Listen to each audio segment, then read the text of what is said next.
Les gens du monde entier ne voulaient pas la lâcher. Elle faisait trembler le box-office. Les gens lui disaient « Méfie-toi de Twilight ». Elle répondait au nom de Bella. Non, je ne parlerai pas de Maître Gims, mais de Kristen Stewart.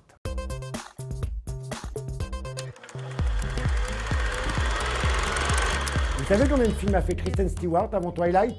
16. Et pas que du n'importe quoi. Dans les rôles notables, elle a été la fille de Jodie Foster dans Panic Room et la petite amie d'Emile Hirsch dans Into the Wild de Sean Penn. Et ouais,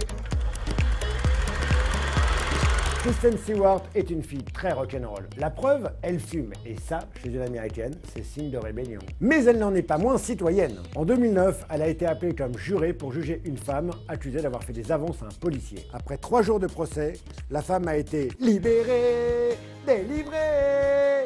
Je ne mentirai plus jamais. Sur le tournage de Blanche-Neige et le Chasseur, elle a tenu à faire les cascades elle-même. Total, elle s'est pété la main droite, arrêt de tournage. Aïe!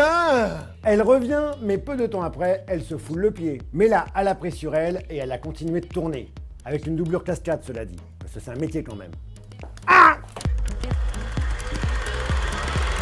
D'après le magazine Forbes, elle a gagné en 2013 22 millions de dollars, en 2014 12 millions et en 2015 12 millions encore. Kristen, l'année dernière, j'ai eu 25 millions de dollars. J'ai une bonne nouvelle. Cette année, t'en auras 12. Génial!